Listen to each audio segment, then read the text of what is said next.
morning, video games. Welcome to Filthy Casuals, a podcast about video games, hosted by two very kind and extremely knowledgeable boys. Thank you very much for joining us. My name is Tommy Dasilo, and joining me on this beautiful spring day, it's Ben Vanel, bub. That's right. We're here to talk about Wolverine, Hugh Jackman's famous character that he created, I believe, in an improv scene. He pitched it to Stan Lee, and it went to the beautiful silver screen. Yeah, it's one of those. It's one of his little comedy characters. He's like, for those that don't know, Hugh Jackman. He's kind of like Australia's Harry Enfield. He's got like bank of kind of funny characters that he made up, like Wolverine, Peter Allen, Australia. Yeah, all of them. All of those, yeah. And if you don't know who Harry Enfield is, he's kind of Britain's Mike Myers. Yeah, exactly. Yeah.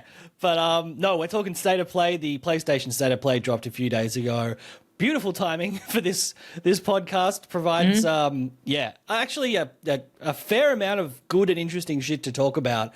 Yeah. We had the Direct a few weeks ago. Who knows what Microsoft's doing apart from raising the price of their consoles? Yeah.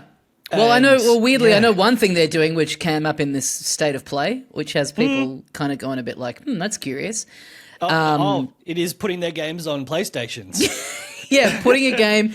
Not just putting one of their games out on another console, but a game of theirs that has the name of the business in the in the title seems quite strange. Yeah. And it's not the only one that they've done this with. There's been other games recently that they've chucked on the PlayStation. Of course, more sales is more money, but we're fully up to date with PlayStation. And we're going to run through that State of Play as well as talk about a couple of games we've been playing. Which we've had varying experiences with. That's true. Yeah. But shall we kick off this gosh darn State of Play rundown? Yeah, let's do it. I've got a little article up here that's got everything listed. I hope we're looking at the same article so that we're on the same page about what order we're going to go through this. Yes, well, I think none of the articles that I opened were in chronological order. This is the only one that didn't have Wolverine at the very top, but yes, we're looking at the same one. We have this every time we sum up one of these like presentations, be it a State of Play or a Nintendo Direct. For some reason, it is so hard to find an article where they actually like list it in chronological order of how it got read out. Not that it super matters, but I don't know. I like to kind of keep the flavor of the presentation itself. Yeah, exactly. I don't know what it is either, except that it's something in my brain that may be broken where I'm like, for the listener, I want to replicate the experience. Because either it's that or it's alphabetical. And then if it's not that, it's order of importance, and that's completely subjective. So I don't know what everyone is doing in the industry, but it's wrong. And we need to stop it.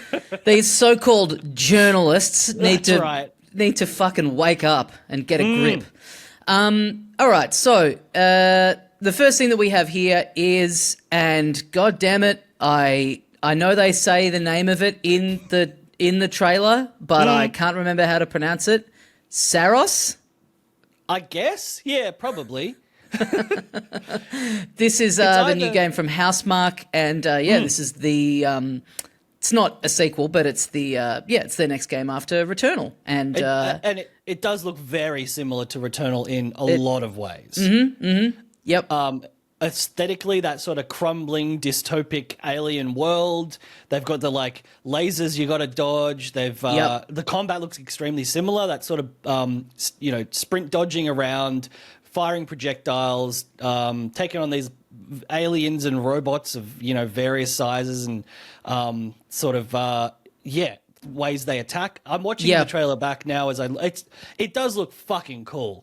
It looks really good. Did you? This made me laugh in this reveal where it's kind of opens up as if it is just a trailer, and there's like very kind of self-serious, gruff voiceover from the protagonist.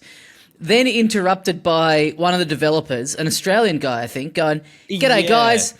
We're here to talk to you." And it's like, what? You know what I mean? Like, sometimes they have the ones where they've got the guy, like, kind of sitting in the edit bay or whatever, and they're cutting back and forth. But this sort of just seeming like it was a trailer, and then this guy sort of narrating over the top of it really took me out of it. Really strange kind of having it both ways. It fully broke the immersion. I was on Saros. I was on Saros Island. Yeah. Very, very odd. But love to hear a g'day. We do. G'day, mate.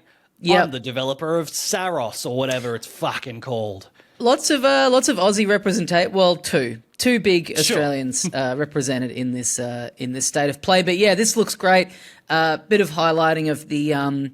It seems like one of the main mechanics being this shield that you have that can absorb impacts and projectiles, and then that's kind of how you build up energy for your like return attack. That seems kind of potentially really cool mechanic. I should go back and play more Returnal because I did really love it, but I just dropped off at a certain point.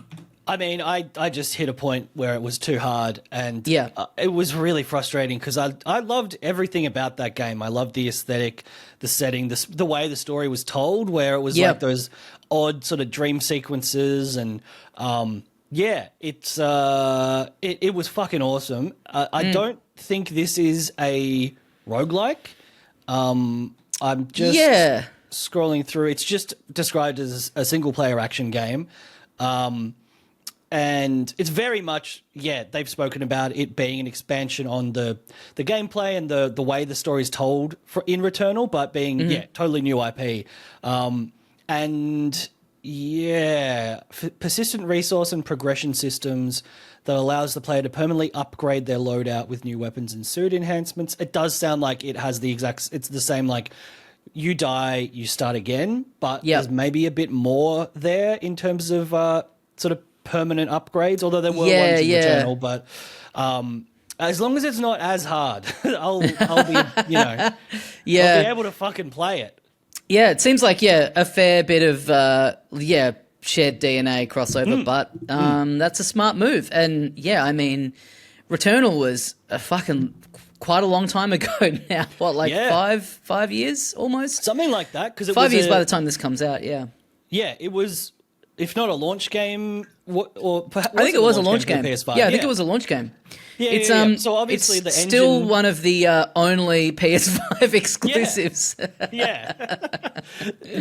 All the tech behind it obviously is good enough for them to keep using same engine, same mechanics and stuff. But 2021 was Returnal. So right, I mean, but if it looks like a pretty hefty and a pretty, there's a lot new about it, and I can forgive them for taking 5 years to release the follow-up. So that's out on March 20th next year. That's right. That's 8 days after my birthday. Maybe if I'm good, you'll get an 8-day early birthday present. Hell yeah! But Saros looks cool. And then, so the second on this bizarrely out of order list. To have it out of order and to have created your own hierarchy, but still not decide that Wolverine is number one. It's only number two. Welcome back to our review of this article that we are reading about the state of play, by the way. Yeah. Hey, if you want to get on the Patreon, we might tell you what the publication is that we're... We'll name them, we'll name and shame them. But Wolverine. When did this get revealed? Like years ago, right? With just the most vague little, 10-second CGI trailer. This kind of does feel like a bit of a holdover of, like, we've talked about this a lot recently, the days of kind of just hyping up that a game is in development and then we won't even see a proper trailer for 4 or 5 years.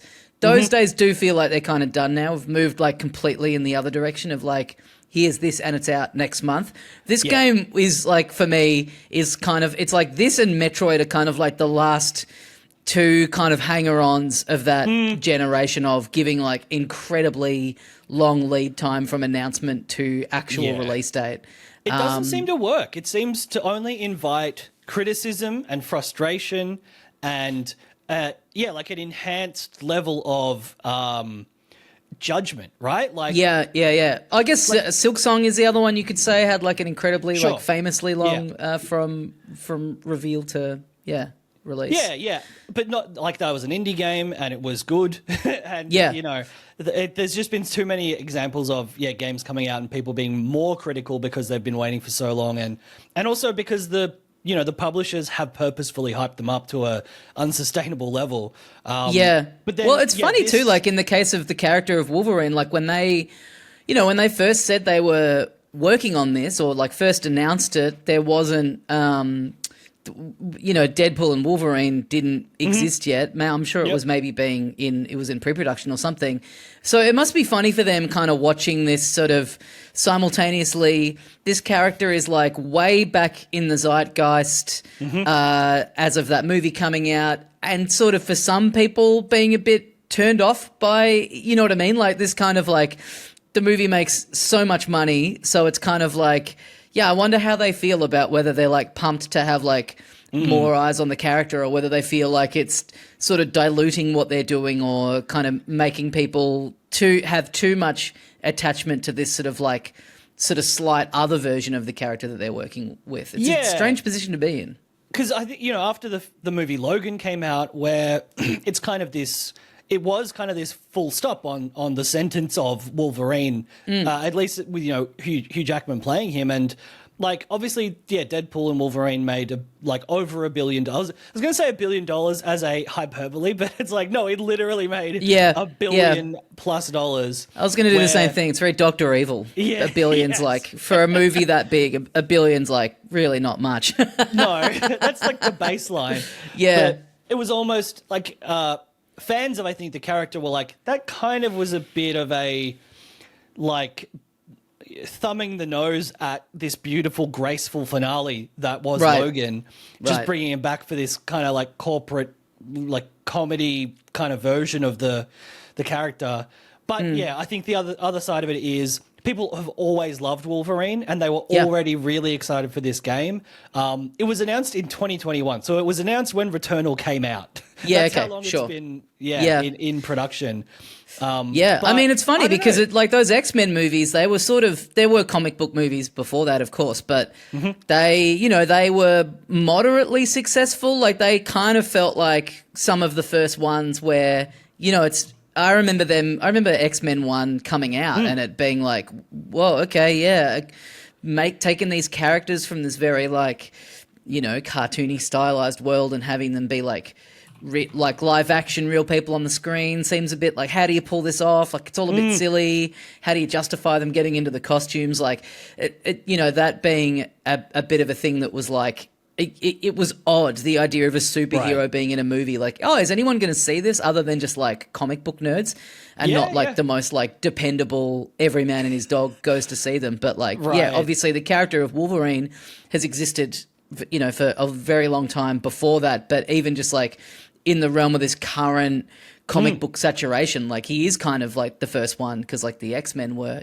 anyway. Totally. And our mate Hugh, well, your mate Hugh, like propels him to stardom. He he owns the character essentially in terms of the portrayal. He's 50 plus years old. He still straps the suit back on and looks like a fucking Adonis back in that movie last year. But I feel like Wolverine is kind of like, he's like the Batman of Marvel in terms of he's a sick character with an incredible visual design. Yeah, he feels that sort of gruff talking kind of loner guy perfectly. And I just, it's insane that it's taken this long to get a Wolverine game. Yeah, and I think it looks great. It does look great. And funnily enough, they've got a different Aussie portraying him in this one. Is it Liam McIntyre is the guy's name? I'm not familiar with him, but they had this like kind of featurette of like sort of the making of the game as well, and they sort of introduced him. He seems like he's doing a good performance, and this trailer, it's really got that Insomniac kind of Spider-Man-y, like whipping around. I saw a funny thing that was like, there's a shot where Wolverine kind of like leaps towards a guy and is like slashing him in all these different ways. And someone was like, let me guess how you pull off this combo. Hit X, X, X, X, X, X, X, X, X, which is, you know, not unfair, but also it's fun. It's like, the Spider-Man game, it's a lot of button mashing, but it does, when you're pulling off the combos where you're slipping under people's legs and beating them in the back of their head, it feels very satisfying. So, you can clearly see that DNA in a lot of the combat here, but in a way that is way more violent. Because, Peter Parker doesn't kill anyone. He only gets them webbed up so they'll be neutralized, but they're like stuck to a wall or sort of bound up on the ground. But in this, you are fully stabbing people in the throat and brain and spine. Yes. Really hectic stuff. Good shit. Looks awesome. Looks really fun. It looks very cinematic. I know, it was like, it's positioned as a gameplay trailer. There's a lot of pre-rendered cutscenes and stuff in there as well from the looks of things. But, I mean, they may be in engine because the entire trailer looks really, really good, including the gameplay. I just looked up Liam McIntyre. He, of course, was on Neighbours at one point. Okay, great. He is an Australian actor. There you go. I also I don't know if they explicitly said this or not, but it like quite clearly it's not open world. It's a lot more like set piecey, contained environments. Looks like you're kind of traveling around different parts of the world. It's not all just like the one city or environment. So maybe like a bit more of a like Uncharted-y kind of exploration sort of thing, which I think is a good move to differentiate it from Spider-Man. Yeah, and I mean, I don't want to just compare this to Batman and the Arkham games, but that first one was very much a more contained game with these linear levels and sort of these like closed arenas, which obviously, lent itself to the stealth stuff. But yeah, you're right. If this is like an Uncharted style, kind of an adventure game, a globe-trotting kind of thing where you get to see all these cool locales and meet the local people and stab them in the brain. It does make sense with Spider-Man. He's got the swinging around. So for having a huge open environment, the traversal is like, well, it would be a waste to have that be too contained, whereas I don't think Wolverine quite, they can always, there's always a reason you can find to build that sort of stuff in. But I think like just by nature of the character, it makes a lot more sense to keep it more contained. But Totally. Yeah. No date other than fall 2026, which is sort of basically now. I mean, not in a year's time. This period of the year, next year. That's right. Yeah. Which is cool. Good to have a big heavy hitter coming in at that time, kind of like how we got Ghost of Yotei in less than a week, which is fucking exciting. But yes, the next game on the list here is the aforementioned Microsoft Flight Simulator 2024.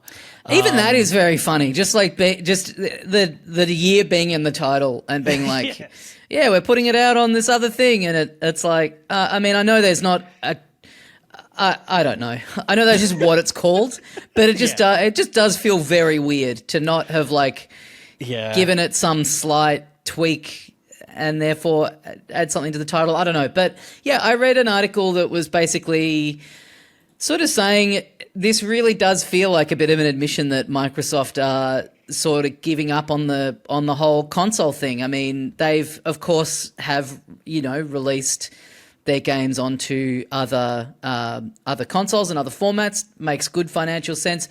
But these games really do seem to have existed as always as the sort of tech, as the showcase, as the sort of centerpiece of the Xbox Series X hardware of like, look what it can do. Like it felt like if anything was going to be, if they were going to keep one thing anchored to their hardware, it would be something like this.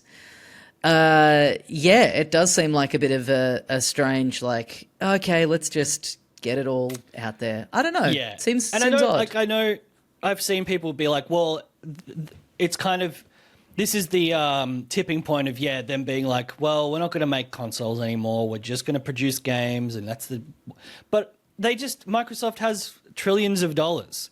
Yeah. Like they can just keep making Xboxes, doing it at low cost, They're not going to attempt to quote unquote win the console war.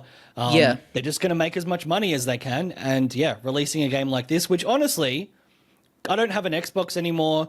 My PC probably isn't good enough to play this at like the highest settings. Right. I probably will get this on PS5. Like it does look fucking awesome. And it has that DLC stuff that they released over the years. I think this looks cool.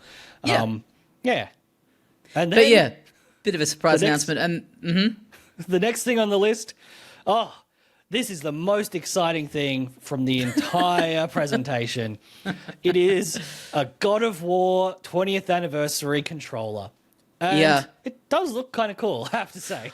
I got to say, they in the last year, they've been loving their branded special edition controllers. There's this one, there's a Ghost of Yote one, which looks really cool. There was the Astrobot one that had his color scheme.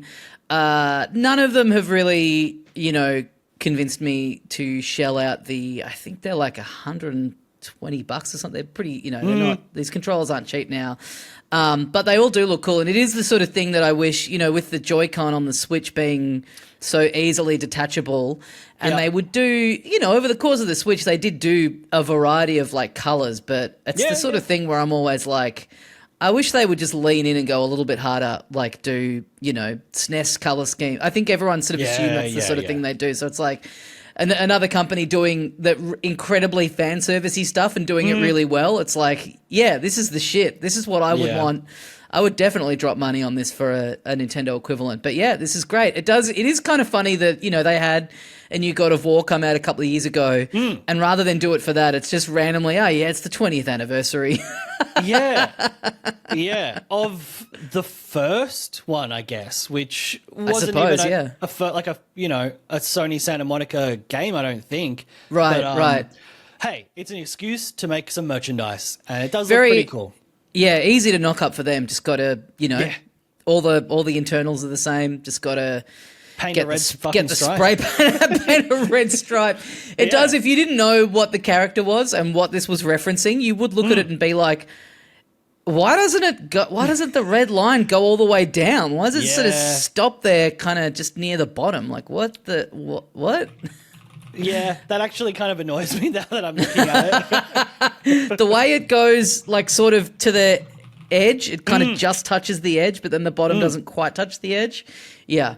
If you just showed that to someone with no context and they had never heard of God of War, they would, like a designer, they would go insane. That is, I've got an itch in my brain for that fucking thing. Let's just get the paint bucket out, do a fill. Yeah. Make the whole thing red. Why don't they make the whole plane out of the red box? Yeah. And then another accessory, the PlayStation Pulse Elevate, new wireless speakers. They've got charging docks built in microphones with AI noise rejection, adjustable in angle, low latency between all the PlayStation devices. They look neat. I'm not sure I quite understand the point of them. I mean, I think they look cool. And honestly, I am thinking about getting a new sound setup. Although, is that... Oh, no, it's... I'm watching the trailer, sorry. You can easily just plug a USB into your PC as well. You can use it for that. You can use it for PS5. Maybe it's something I would just connect to my TV and have a new wireless speaker system. Yeah, it is strange because they've got the Pulse, like the over-ear headphones. They've got the in-ear headphones, and they all look cool and they're well designed. But I do wonder what kind of return they see on them, like whether people are that interested. It does kind of seem like a weird when it is like this kind of all-purpose thing. I kind of feel like I would rather just go. It's just, I don't know. Again, this is similar to the Kratos red mark on the DualSense. It seems strange to me to get a pair of headphones and be using them for everything, but they've got PlayStation branding on them. There's something about that, like having a PlayStation branded pair of headphones that's paired to my Apple iPhone or my Switch or whatever just makes me feel a little bit like, I don't know. And I guess you could say that about everything. Like I use a pair of Sony headphones with my laptop or whatever. But yeah, I don't know. It just, the fact that it's like it's like branded with a gaming console and then you would use them for other stuff just seems strange to me. And it also does seem like not the best use of cash to get a pair of headphones or speakers just to use with the console. But I think, definitely that. And I think also if you are going to use it with everything, if you're going to get, like a new subwoofer and speaker system for your TV and everything, or a pair of headphones, you can probably get a better deal on a higher quality thing, right? Like, yeah. Go get a pair of Sennheisers or get a pair of Sony headphones. Like, there's probably better ways to get better value. I mean, I've got the Pulse, the over-ear ones, and they're really good quality, great build and everything. And I mean, I'm not really someone who's in the position of like needing to use headphones when I play games in front of the TV. But they are great. The quality of them is great. But then, for things like if you were to take them out of that environment, like they've got the little microphone thing on there, which is obviously a necessary function if you're using it for gaming. But anything outside of that, it's like, well, I don't really want to be sitting on the plane with a little with a little microphone attachment. Like I'm the captain. Sorry guys, I'm just working my call center job on the plane. But it's interesting. Like these look cool. It's just I kind of think it's an interesting thing where they've just kind of gone into this real realm of really really pumping out the accessories line. Yeah, which I mean, it makes sense. Like Sony does make you did that's reference, true. Like you have Sony headphones. Sony make really good tech, so it's no surprise that they'd be good quality. But we've already spent way too long talking about these. I want to talk about the next game because it's there's a bit of a conflict ethically for me. Not a huge one. I'm definitely going to play it. But this is, the new game from ZA/UM, which was the company which made Disco Elysium my potentially favorite game of all time. Definitely top 5. Absolutely fucking loved it. Have replayed it a few times. They are making a new game, but they are making it without the people without, I guess, the leadership who made Disco Elysium. Right. It's kind of, I think, the people who very much, for justified reasons, thought they were the creative, directors of that company. They were forced out by someone who I think either acquired it or put up a lot of money and took advantage of the deal as part of that funding. But the game does look very, very similar to Disco Elysium. It is the same art style, the same perspective. It's called Zero Parades for Dead Spies. There's a lot. It's funny that in this presentation we've got the Saros, not a sequel, but definitely you could watch it not knowing that it's the same, like incredible, like shared DNA, and then this is exactly the same thing. All the mechanics look very similar. Yes. The sort of tone and style, like that art style is so specific. It looks obviously, Disco Elysium was, 2019 maybe on PC? I feel like it was pre-pandemic. So it's going back a fair while now. 2019, yes, spot on. But a little more polished, a little more higher end. It's funny that this is getting its big reveal as part of a console presentation when it's such a PC-focused format. I definitely think a game like this is at its best when you can play it with a mouse because there's so much. Sure. Like I played Disco Elysium on the PS5 and it ran great and everything, but it's just you're like moving your cursor across the screen with a stick. Yeah. No, this is absolutely a classic point and click RPG. Yep. And you got to be pointing and clicking to have the best experience, but it sounds fantastic. It's an espionage game rather than like a detective game this time. You've got a team of people that you assemble.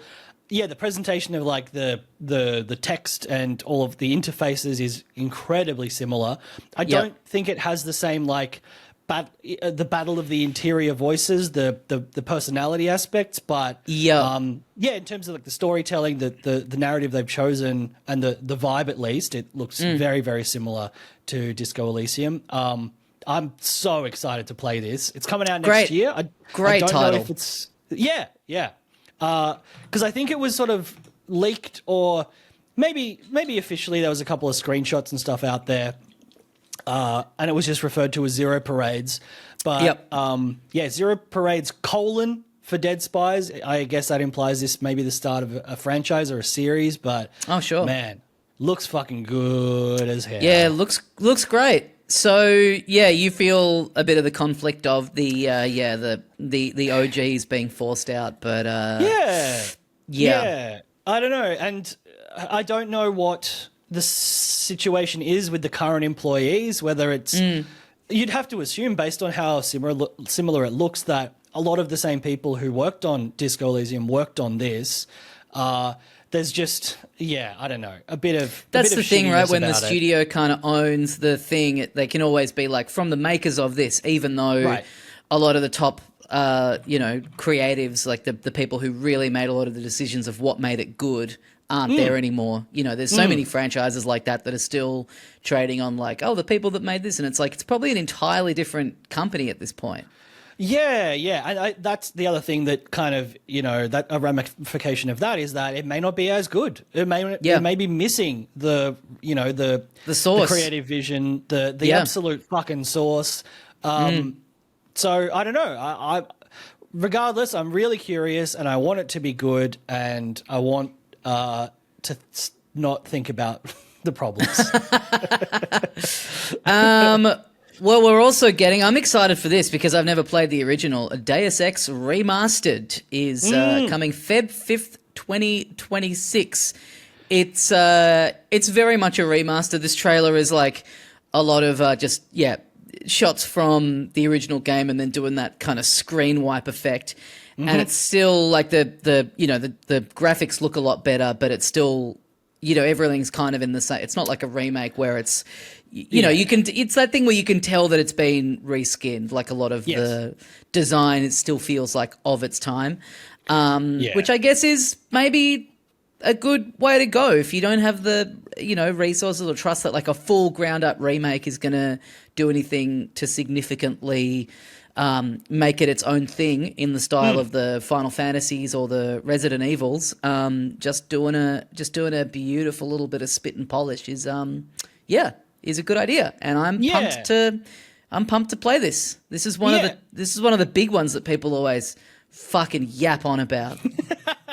Well, it is, of course, Elon Musk's favorite game.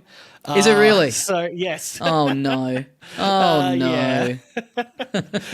But it's interesting because, I talked a bit about... You played, a bunch of the start of Metal Gear Solid Delta, which... Yep. Same thing, same approach. I feel like that one looks a lot better in terms of the enhancements compared to Deus Ex, at least what we saw in this announcement trailer. But the original Deus Ex is much older, or is older than Metal Gear Solid 3.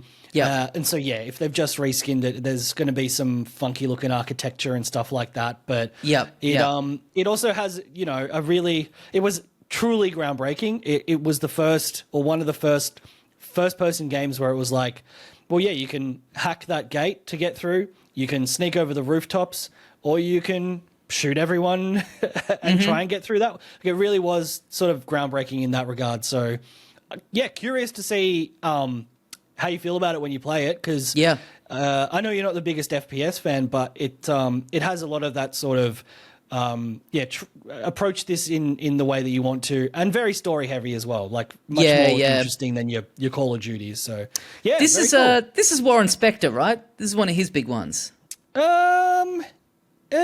Is it? Yes, it is. Yes. Okay. Maybe his first big one. I think that's right. His first like out on his own kind of one, I think. Right. Yeah. And because he did the Epic Mickey, is that right? He did. He certainly did. Which you fucking froth. I did froth that. Yeah. We got a Friday the 13th game coming out. I don't think either of us are particularly invested in that, but hey, some people will be. As is also the case for Neo 3 coming out Feb 6, 2026. Yeah. Did you try a bit of 2? Yeah, I think I did. I definitely played a bunch of the first one. I think I must have tried 2 because I was going through my whole Souls-like phase. And yeah, not as big of a fan of them as the actual FromSoft games, but I don't know. If it's getting rave reviews, I'll probably give it a poke. But yeah, there was something about it genuinely feeling a bit like a knockoff version of them, which I know they have a few of their own very specific like differences. The way the combat feels is slightly different, and I know people are drawn to them because of that. But yeah, for me, not quite as much as your Miyazaki ones. But yeah, like I said, if it's getting great reviews, they do look fucking awesome. So yeah, I'll hold my judgment. I'll reserve judgment. Nice. Well, that's the state of play. That's right. I'm so looking forward to Trump's next State of the Play speech. It's going to be real fascinating. Yeah, it's safe to say that in 2026 for PlayStation, it can only gooder get. Is that the quote? Gooder be. Something like that, yeah. Yeah. Yeah, good stuff. Some good announcements in there. Great to finally see a bit of Wolverine. Yes. Yeah, looking forward to playing some of those video games in the future. But here in the present, we've also been playing some goddamn video games, have we not? Oh, I can confirm. Reports have come in from the ground that I can confirm we've been playing some video games. Should we talk about Hades 2 first? Because you've gone in on that. Is it officially out? Is that what happened? Because it had been in early access for like a year plus. Yeah, it's out on, I think it's like a timed exclusive on the Switch, I think. Okay. It's out on there. Is that right? Let me check this. I think, it's out now. No, it's out now on PC, 25th of September. Okay. And obviously, it came out in early access May 2024 as well.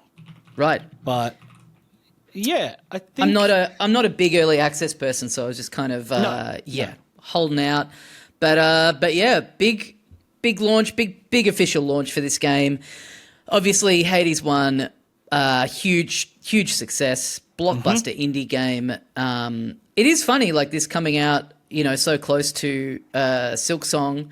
Probably not quite the build up and the fervor and the when is this coming out, because this did have an early access period, but similar in the sense of original one maybe not on too many people's radars as it was coming out, goes on to just be this real kind of example of the peak of what you can achieve with an indie game in terms of just everyone talking about a big cultural sort of touchstone. And I like Hades 1 a lot. I never got fully deep into it the way a lot of people did. Like you see these people with their save files where they've racked up like hundreds and hundreds of hours in it. Yes.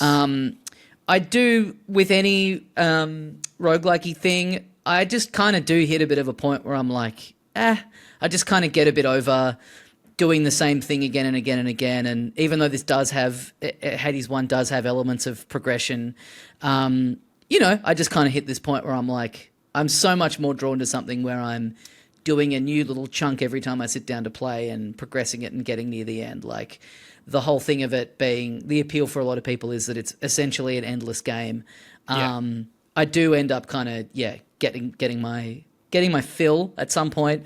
But yeah, I'm really enjoying this so far. I haven't spent too much time with it, but it's, all of the stuff about Hades 1 really does feel dialed up. Like the art direction is really those like illustrated kind of character portraits that you get when you're talking to people.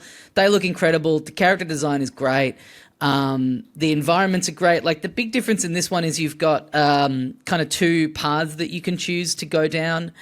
in your runs. So you've got like a lower point and you've got like a down below and an up above.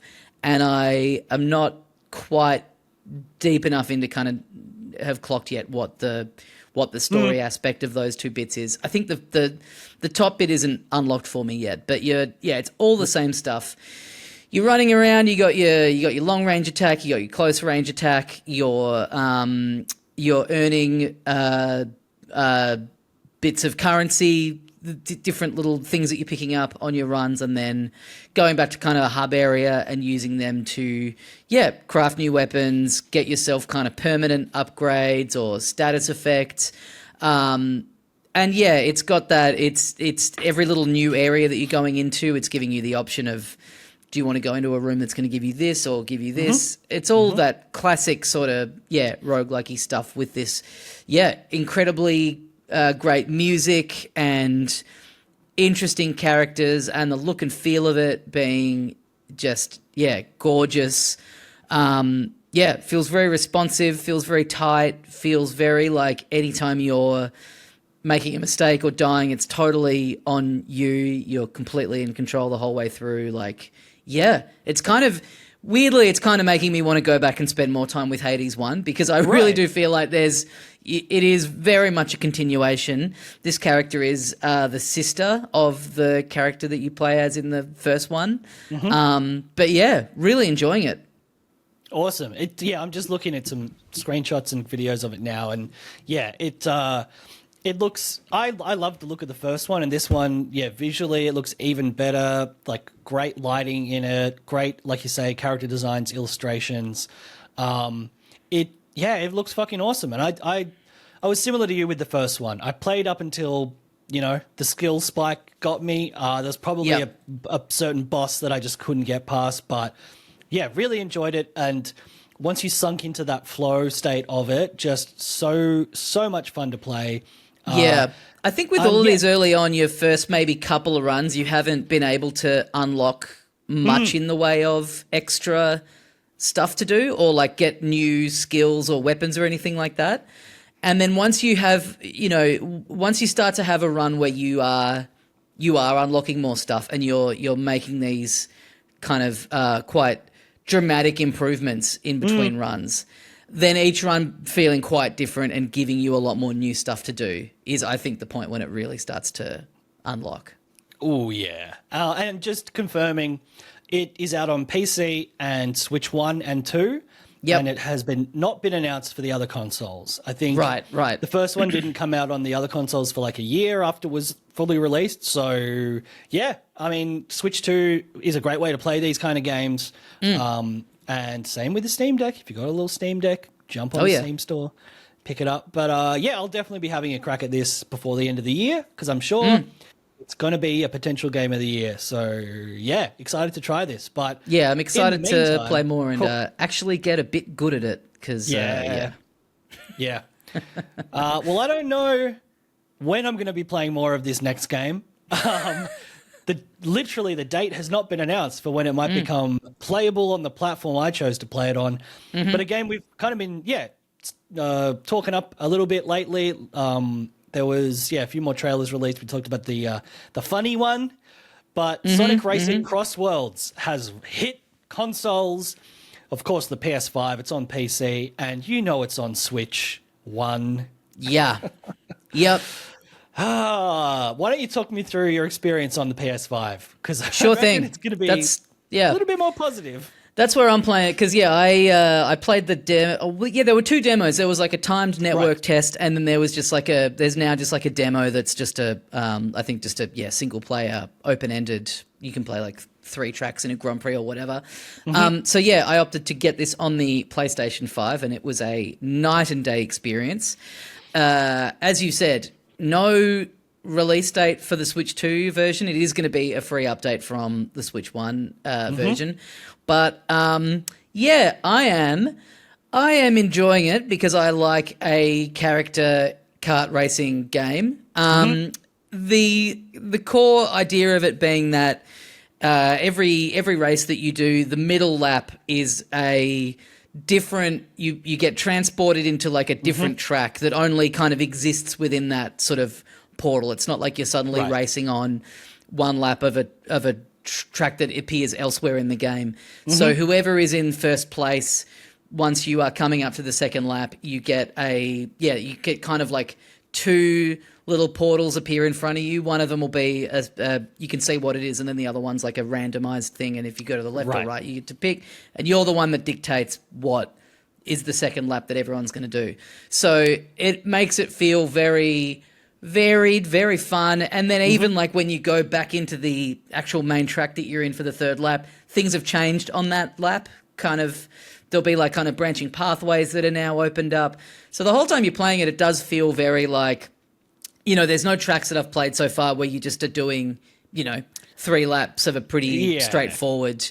There's a lot of like, you know, blasting into the air and being in a plane or, you know, driving around on the water or, it's all very varied. And that kind of randomized element of the middle lap is such a great idea. Like, it really does make it feel so fresh. One thing I really don't like is that in the Grand Prix, the fourth track that you do is just one lap of each of the 3 previous tracks that you've done. Right.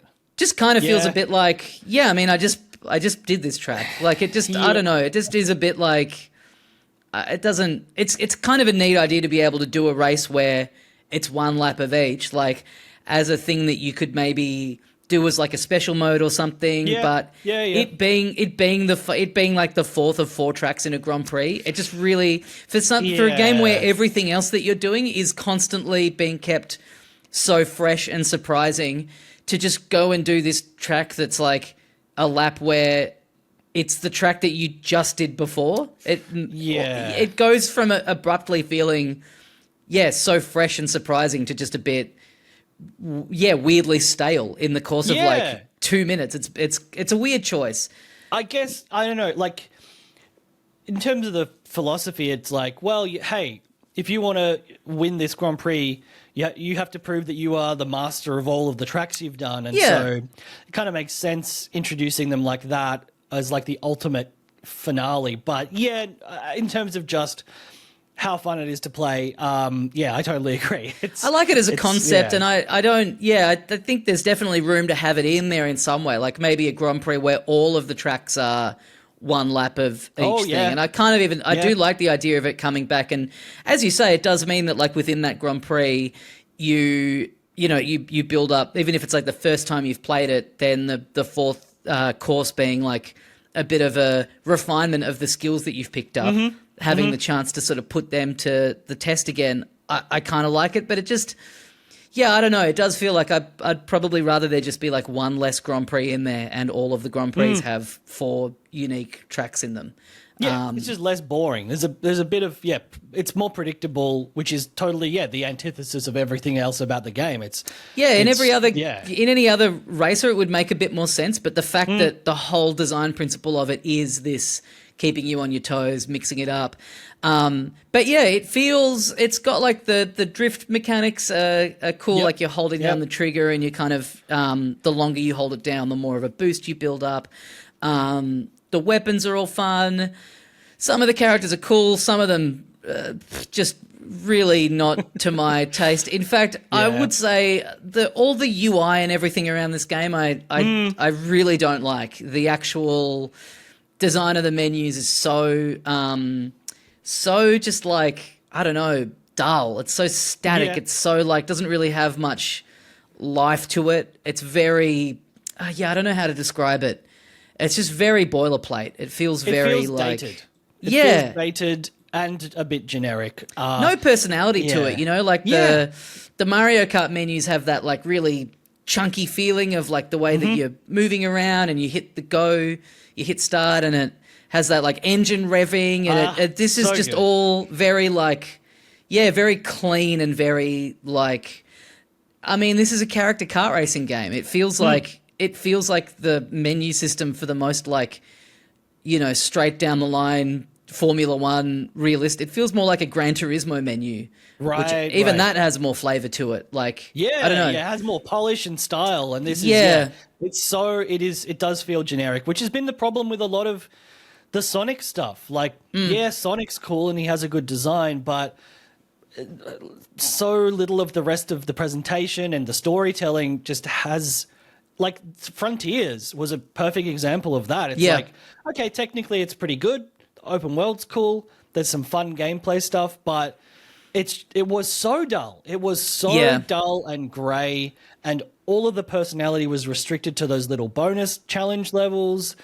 The entire point of a kart racer like this is to have personality and be fun, and colourful, and filled with flavour. And it doesn't really scream that to me. And so I was already a little coloured by the fact that I played it on the Switch, and I played the Switch One version, which looks and runs worse than Switch One games that I played in the past. Like, it looks and runs worse than Mario Kart 8. Maybe a bit of that's perception.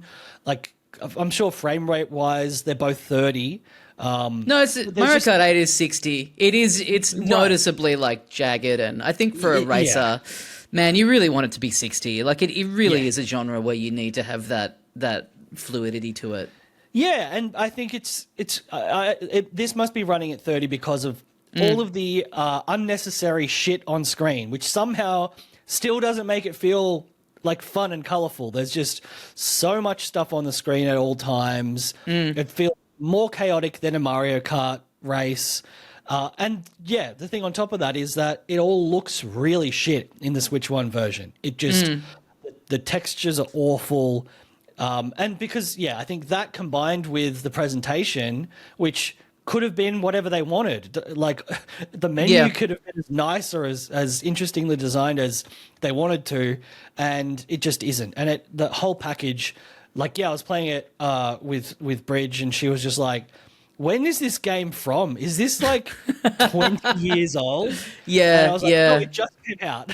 Yeah, it's a shame. There's one of these Sonic Racing games on the Wii U, or it's on a bunch of stuff, but I played it on the Wii U. I think it's called Sonic and Sega All-Stars Racing Transformed. And that one I really loved. The conceit was, different.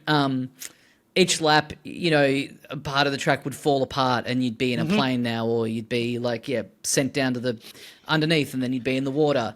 And it had it had all the Sonic characters, but then it had a lot of old Sega characters. So the little gnome guy from Golden Axe was in it. Right. There was a monkey ball character in it. They had Wreck-It Ralph in there, which I thought was cool. And it all felt a bit more uniform. And this kind of feels like, I don't know, it's like, even though the only characters that are in there so far are the Sonic characters, so they haven't brought in the Ichiban and all those other ones that they are going to end up having in there. They're not in there yet. But it still just doesn't really feel uniform. There's just a lot of tracks that, and obviously a lot of this is to do with the fact that I'm not super tapped into the more recent Sonic games. But there just are a lot of tracks that you're racing on that just feel like, oh, is this just a little, what is this? Like, what is this from? This doesn't feel particularly Sonic-y in any way. And you can say the same thing of Mario Kart World, of course. Like, you're in these levels that aren't necessarily inherently Mario in any way, but they still do just feel, I don't know, it just feels a bit more consistent. This just kind of feels like there's one where you're on a Navy base. Yeah, you're right. The art direction and the background stuff and the Mario Kart World had it more than any of the previous ones, with the enemies walking around on the highways and stuff. But always, behind the barriers, there was little toads and stuff cheering you on. There was all and all these the other ads for It just this one felt a little lacking in that. I'm watching some footage of Transformed at the moment, and it looks nice.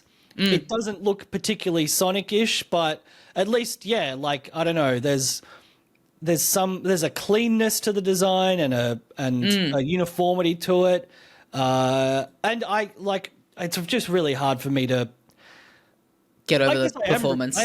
I am reviewing the game. I'm reviewing the game that I played. And it was bad. It was really bad, and it was impossible to really find anything to review beyond. It looked terrible, it ran terrible, and it didn't have much personality. For a game like this, it's hard to I don't know why they haven't why it hasn't come out on the Switch 2 at the same time. But I mean, I am enjoying how it feels to play. It's like it's very smooth, and I think like with how much stuff they're planning to add to this, I think it'll be a game that is supported through like new tracks and like there's a Minecraft track coming up. There's a SpongeBob Bikini Bottom track coming up. Like, so at least those will have a lot more of like the inherent personality of the things that they're from.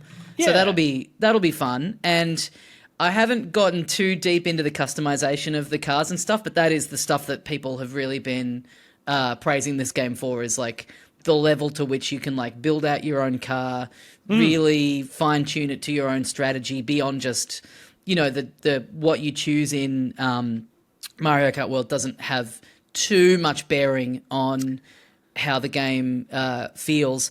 I mean, that's the thing. It's like, my own personal bias of seeing all these reviews that are like, it's this game is fucking incredible and it's actually better than Mario Kart World. And it's obviously, if you've got more of an attachment to these characters, then I'm sure it does feel that way. But there's so many things in this game where I'm like, God, I wish Nintendo would do something like this for Mario Kart. Like this concept of the like random portal to a different track on the second lap, and the whole rival races thing. So you it assigns like one of the CPU for the start of the match, start of the Grand Prix, and it plays a little bit more competitively, and you have all these bits of dialogue, like a little cutscene that are all unique depending on who that character is and who your character is. They're actually kind of like conversing with each other in these specific ways, and it's like, yeah, that's neat. Something like that in a Mario Kart would be great, because it's with all these characters that you're like, who the fuck is this? Yeah.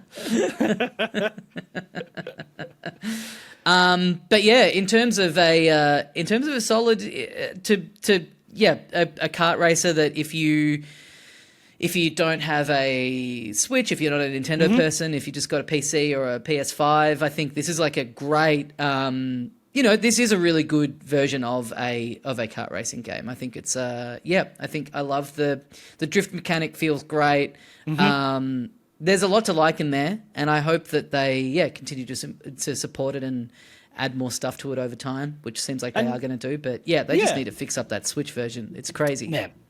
I mean, like you said, it is going to be a free update, and that will mean that, I have a great kart racing game, another great kart racing game for the console that I have 2 controllers for. So, that is something. Like, it was a real consideration of like, yes, I can get this on the PS5, but does that mean I go and, like you say, spend $120-something on a second controller? I don't know if that's the bargain I want to take, but for now, I will just say, if you are someone who only has a Switch,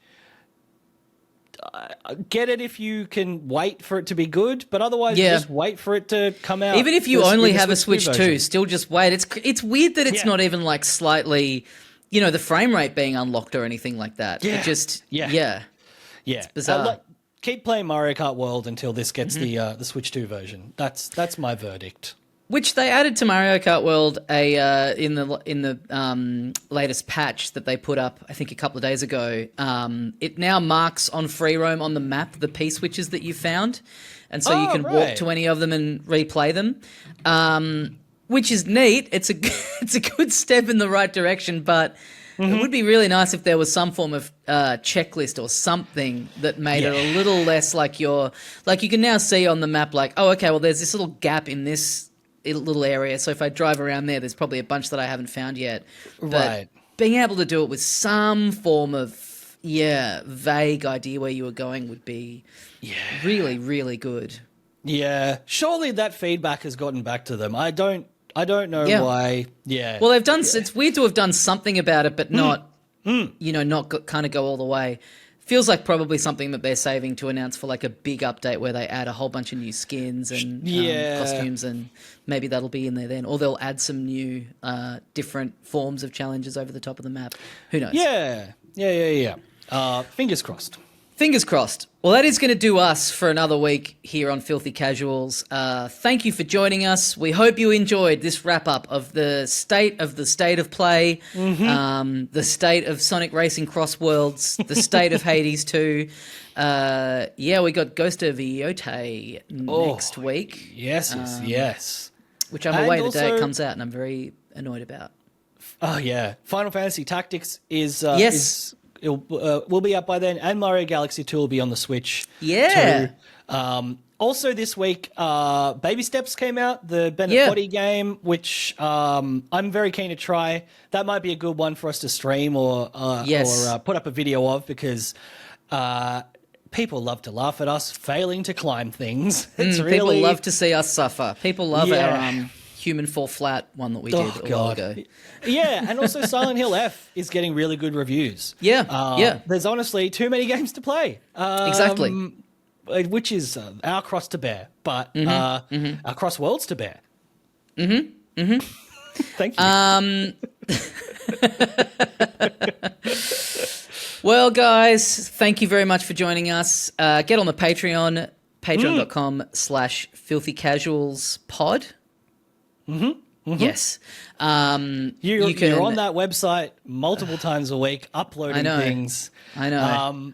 Because we offer lots of rewards, and we kind of, I don't know that we've talked about this, we've mentioned it before, but I don't know that we fully described what it is. But monthly, we basically are releasing every single month a premium episode. We used to do them, and they were up on Bandcamp, and it would be stuff like the history of Zelda, the history of video game music, and they would be their own separate thing. But as of 18 months ago, something like that. Yeah. We've been doing kind of a shorter-ish version of those premium episodes every single month.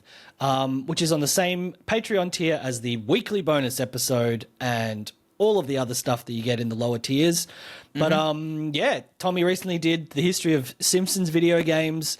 This month, I'll be doing the history of video game marketing buzzwords. Ooh, okay. Video game feature. Tactic. I don't know what it's called. This is a good ad.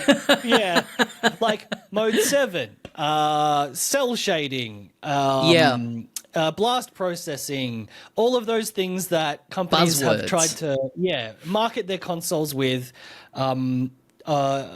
since time immemorial. So, and we've done a bunch of other stuff, a lot of game franchises, a lot of movie franchises. That's every month. That's a premium episode that you get on the $10 US tier. And they're really good fun. So go to filthycasuals.com.au or patreon.com/filthycasualspod, and you get a whole bunch of stuff over there, and you help us keep doing the pod.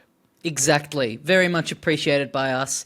Guys, that is going to do us for this week. Thank you very much for listening. And as we say... Have you got one at all? As we say here at the end of every episode of Filthy Casuals... Oh, I thought you might have one. Just vape into the microphone. Yeah. That'll do. I thought you might have one. I thought one might come to me, but it didn't. Hades 2 nuts. Yes.